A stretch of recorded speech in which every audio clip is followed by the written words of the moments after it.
Par le caleçon de Merlin.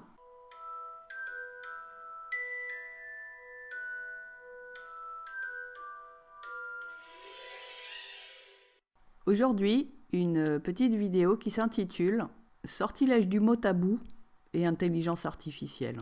Comment est-ce possible que l'auteur de la saga Harry Potter, plus de 25 ans en arrière, ait pu décrire avec autant de précision et juste avec son pouvoir d'imagination les phénomènes de censure, bien réels aujourd'hui sur l'ensemble des médias, grâce à l'utilisation de l'intelligence artificielle. Par le caleçon de Merlin, quand on fait le rapprochement entre les deux, ça interpelle quelque part, vous ne trouvez pas ? Dans notre saga, le premier nom frappé du sortilège de mot tabou, c'est celui de Voldemort.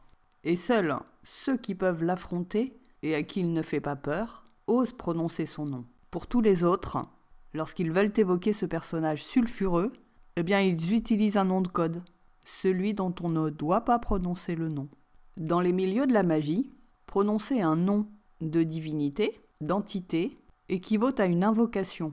Et évidemment, ceux qui pratiquent magie blanche ou magie noire n'invoquent pas du tout les mêmes divinités ou les mêmes entités. Eh bien aujourd'hui, dans notre monde concret, notre monde de Moldus, ce même phénomène d'invocation vient d'être rendu généralisé grâce aux algorithmes utilisés par l'intelligence artificielle.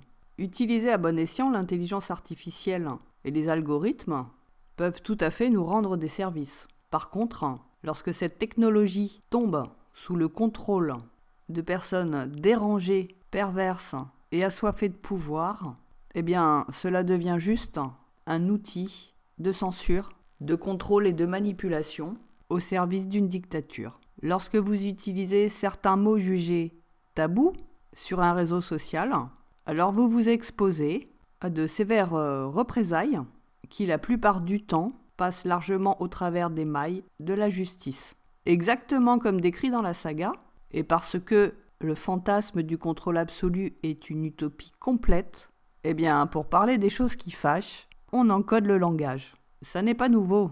L'encodage a toujours été utilisé, soit pour protéger l'information des oreilles indélicates, soit pour réserver l'information à une communauté d'initiés. C'était vrai pour l'argot, pour le boucher-mène, le langage des bouchers, tout autant que pour les Templiers. Et alors aujourd'hui, eh bien, c'est pour tout le monde. Et depuis la crise du Covid, la libre expression nous a été volée. Qu'à cela ne tienne, nous sommes suffisamment adaptables, suffisamment intelligents pour tromper une intelligence artificielle, suffisamment imaginatifs pour utiliser des noms d'oiseaux, et pour certains suffisamment courageux pour appeler un chat. Si je prononce le mot Macron, je vais être automatiquement, par les algorithmes, classifié en vidéo d'alerte. Bon, ceci dit, pas de paranoïa non plus, il faut quand même mettre un peu plus de contenu. Par contre, si je prononce le nom de M le maudit ou de Macron Brage, on pourra se comprendre en passant au travers de la censure. Et donc, du sortilège de mots tabous. Alors bien sûr, dans la saga, les mots tabous, il n'y en a pas beaucoup. Mais ça a le mérite au moins de vous donner le processus de fonctionnement. Dans notre quotidien, dans notre réalité actuelle, il y a plein de mots tabous. C'est un champ lexical complet, tournant autour de sujets politiquement incorrects, qui visiblement dérangent particulièrement certaines élites qui ont infiltré les milieux de pouvoir. Ainsi, lorsque l'expression de vos idées, de vos opinions, de vos choix de vie dérogent à la pensée unique, que vous commencez à poser les bonnes questions, que vous commencez à dire les vérités qui fâchent et qui pourtant sont factuelles, eh bien vous allez être d'abord targué de complotistes, exactement comme dans le passé, lors de l'Inquisition par exemple, où l'on accusait les gens de sorciers ou de sorcières, ou d'hérétiques, dès lors qu'ils avaient des connaissances ou des pratiques qui pouvaient menacer le diktat de l'Église. Et puis, si vous persistez dans vos idées, dans vos vérités et dans vos choix, ceux que vous dérangez vont entrer dans un mécanisme de destruction. Vous allez être sali, humilié, mis sous pression permanente, accusé de façon délirante et éliminé purement et simplement si vous mettez le doigt sur la chose cachée. la chose sensible.